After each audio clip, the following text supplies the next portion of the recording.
अस्सलाम वालेकुम, मैं हूँ जवेरिया एहसान और आप देख रहे हैं आवाज़। खान यूनिस के नसर मेडिकल कम्प्लेक्स में इज्तिमाई कब्र से 200 के करीब लाशें बरामद कर ली गई हैं, जहां 6 माह तक इसराइली फ़ौज ने कब्जा कर रखा था, जबकि इलाके में इसराइल की वहशियाना बमबारी का सिलसिला जारी है। खान यूनिस के नसर मेडिकल कम्प्लेक्स में हफ्ते को मुतअद्दिद लाशें बरामद हुई थीं और इतवार को मज़ीद लाशें निकाल ली गई हैं और अब तक मजमूई तौर पर इज्तिमाई कब्र से 180 लाशें निकाली जा चुकी हैं और कारकुन मज़ीद खदाई कर रहे हैं।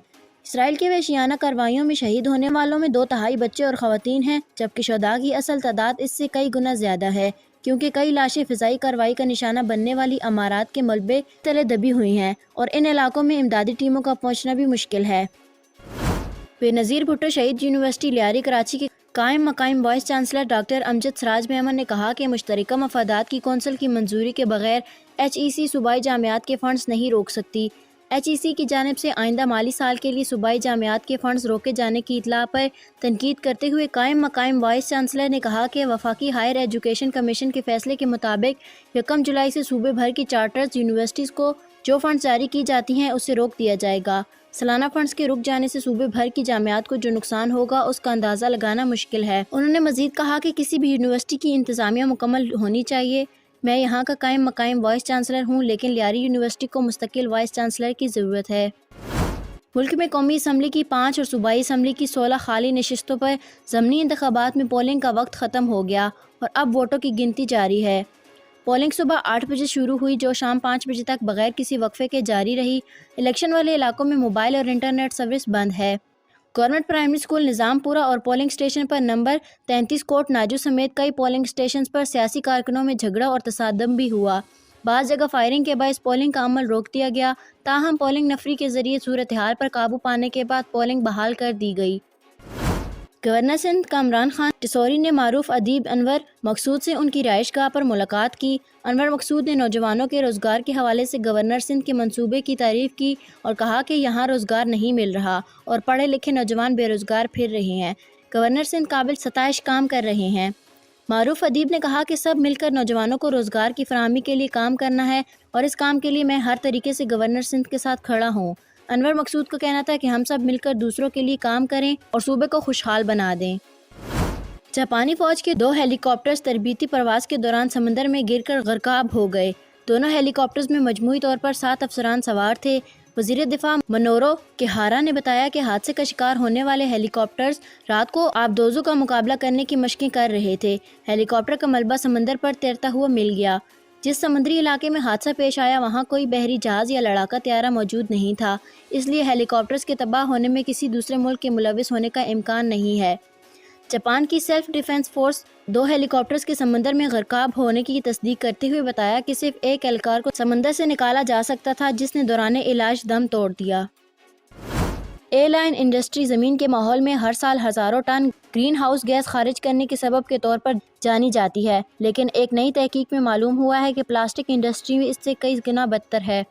कैलिफोर्निया की लांस बर्किले नेशनल लेबॉर्ट्री के साइंसदानों ने एक तहकीक में बताया है कि प्लास्टिक इंडस्ट्री हर साल 2.5 अरब टन कार्बन डाइऑक्साइड माहौल में खारिज करती है, जबकि एयरलाइन इंडस्ट्री 1 अरब टन कार्बन डाइऑक्साइड खारिज करती है। साइंसदानों के मुताबिक प्लास्टिक के कचरे के मुतालिक ज़्यादातर खबरों में इसके समुद्रों या इंसानी जिस्म को आलूदा करने के मुतालिक बताया जाता है, लेकिन प्लास्टिक माहौल को गरमाने वाली गैसेस की ख़तरनाक मिकदार का सबब भी बनता है। वज़ीर आला पंजाब मरियम नवाज़ ने कहा है कि नारवाल में जहां बहक लीगी कारकुन मोहम्मद यूसुफ के कातलों को गिरफ्तार कर लिया गया है, PTI की गुंडागर्दी किसी सूरत बर्दाश्त नहीं करेंगे। वज़ीर आला पंजाब मरियम नवाज शरीफ ने कहा है कि नारवाल में जहां बहक लीगी कारकुन मोहम्मद यूसुफ के कातलों को गिरफ्तार कर लिया गया है। उन्होंने मोहम्मद यूसुफ के अहल खाना से इजहार ताज़ियत और दिली हमदर्दी का इजहार करते हुए कहा कि PTI की गुंडागर्दी किसी सूरत बर्दाश्त नहीं करेंगे। वज़ीर आला पंजाब ने मज़ीद कहा कि सियासत को नफरत और ज़ाती दुश्मनी में तब्दील करना मुआशरे के लिए बड़ा चैलेंज है। सियासत खिदमत और इस्लाह का नाम है, तशद्दुद और अदम बर्दाश्त का नहीं। T20 सीरीज़ के तीसरे मैच में पाकिस्तान ने न्यूजीलैंड को जीत के लिए 179 रन का हदफ दे दिया। पिंडी क्रिकेट स्टेडियम में खेले जा रहे मैच में न्यूजीलैंड की कप्तान माइकल ब्रेसवेल ने टॉस जीतकर पहले बॉलिंग का फैसला किया था। पाकिस्तान ने पहले खेलते हुए 20 ओवर्स में 4 विकेटों के नुकसान पर 178 रन बनाए। पाकिस्तान की जानिब से साइम अयूब और बाबर आजम ने इनिंग्स का आगाज़ किया। साइम अयूब 32 और बाबर आजम 37 रन बनाकर आउट हुए। न्यूजीलैंड के खिलाड़ी जॉश क्लार्कसन اور بین لسٹر دونوں بیماری کے باعث میدان میں نہ آ سکے۔ مہمان ٹیم کے دونوں کھلاڑیوں کی جگہ متبادل کھلاڑی نیوزی لینڈ میں شامل کیے گئے ہیں۔ زیک فالس اور ولیم اورورک آج اپنا ڈیبیو میچ کھیل رہے ہیں۔ Chairman P C B Mohsin Naqvi نے روہت شرما کی جانب سے پاک بھارت ٹیسٹ سیریز کی خواہش کا جواب دے دیا۔ Chairman P C B Mohsin Naqvi نے بھارتی کپتان روہت شرما کی جانب سے پاک بھارت ٹیسٹ سیریز کی حمایت کے سوال پر کہا کہ چیمپئنز ٹرافی تک پاکستان ٹیم بہت مصروف ہے، پہلے بھارتی ٹیم یونٹ میں پاکستان آئے پھر کوئی آپشن دیکھیں گے۔ LCCC کے گراؤنڈ میں انٹر کلب کرکٹ ٹورنامنٹ کی افتتاحی تقریب میں محسن نقوی نے کہا کہ قومی ٹیم کے ہیڈ کوچز کے لیے انٹرویوز چل رہے ہیں، چند روز میں اعلان ہو جائے گا۔ انہوں نے کہا کہ فیصلہ نیوزی لینڈ کے خلاف ہوم سیریز کے بعد ہو جائے گا۔ فاسٹ بالر احسان اللہ کے علاج میں کوتاہی کرنے والوں کے خلاف سخت ایکشن لیں گے۔ ہر کھلاڑی اہم ہے، اعظم خان کی انجری کو خود مانیٹر کر رہا ہے۔ کمشنر کراچی نے 23 اپریل کو شہر میں عام تعطیل کا اعلان کر دیا۔ کمشنر کی جانب سے جاری کردہ نوٹیفیکیشن کے مطابق 23 اپریل بروز منگل کراچی ڈویژن میں تمام نجی اور سرکاری دفاتر اور تعلیمی ادارے بند ہوں گے۔ نوٹیفیکیشن کے مطابق عام تعطیل کا اعلان شہر میں غیر ملکی وفد کی آمد کے پیش نظر اور عوام الناس کو کسی طرح کی پریشانی سے بچانے کے لیے کیا گیا ہے۔